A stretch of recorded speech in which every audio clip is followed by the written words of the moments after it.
Well, hi, everybody, and welcome out to the practice field where we can catch up with Coach Dino Babers following a practice in full pads, Coach. So starting to ramp up here in terms of the contact and real football. You know what? It was good to get out here and get on the pads. To me, this is when it all starts. The guys were excited this morning. They got going a little bit. I thought we had a fabulous practice. What is your observation right now from what you see from your team? I see you back there. You're not lighting anybody up or whatever. You're just kind of, it seems like you're collecting your notes right now. They know what to do. It's just a matter of if they do it wrong, the coaches are jumping on them really quickly and making corrections. And sometimes you even see the older upperclassmen jumping on the younger guys and just saying, hey, that's not what you want to be. You want to be over here a little bit. This is the check. That's not the check you're supposed to make.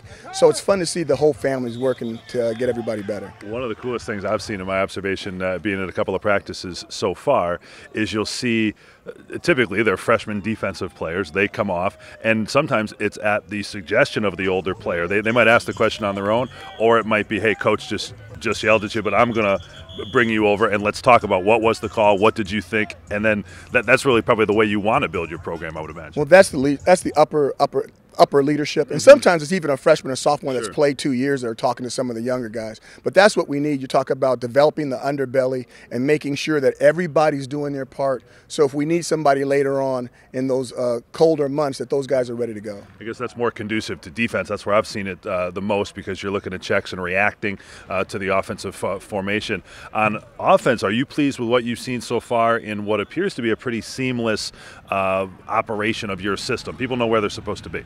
You know, there's some new guys that are really operating this system extremely well, which just goes to show me that a lot of the offensive guys did a fabulous job over the summertime, because that time is really on their own. And you can see that they've really coached up the guys that are new here, and it's showing up on the football field. Let's talk about approach in terms of, we're still 3 weeks away from the opening game. Where are the guys in terms of conditioning? You just hear the people out here the first couple of days, man, my legs feel heavy. And they're gonna at this time, right? So how do you get them so they're not heavy when you get on that plane to Kalamazoo? First of all, they got to give us their legs, and their legs are going to feel bad. Okay, and then after that, when we get closer and closer to game day, we'll give their legs back to you. The one thing that any head coach doesn't want to do is he doesn't want to put his football team out there with tired legs. Sure. And I'll take care of that.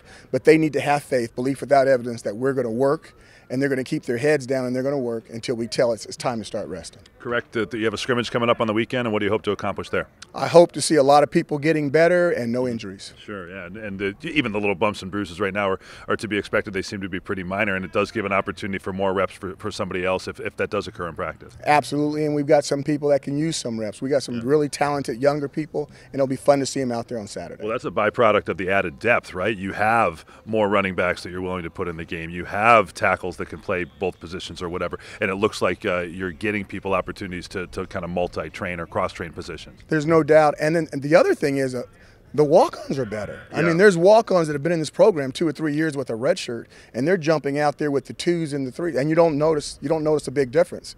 So they know what to do. They may be a little bit shorter, maybe a little bit slower, but they know what to do, and the offense and the defense can still function. So that stuff's exciting. I know it's always been a priority for you. It's something that sets apart Syracuse from other schools, frankly, from your competition. You might not have walk-ons. You just got another batch of them here with the start of camp, another half dozen or so, a couple of those local high school players from Corcoran and JD and places like that.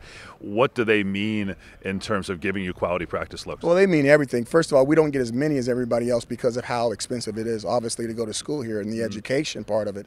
But for those guys to have an opportunity to work with us and give us the work that they do, I mean, I just think the world of them, and we're going to always do whatever we can for those guys, and they're always a part of our family. We appreciate them. Okay, anything else, Coach, that's notable, at least on top of your mind here as the guys leave this practice on a pretty pleasant day to be out there in full pads, and what's really burning at you about your team right now? What's burning is that the man upstairs made it nice and cool, and it wasn't a hot day. We need some hot days up here so we can get ready for going down south. It was a fabulous practice, and I thought the guys did a really nice job. Okay, we'll talk to you next week and see the progress as it goes, okay? Thanks, Matt. All right, that's Dino Babers. There is a scrimmage on Saturday. We'll get Coach's thoughts immediately after that as well.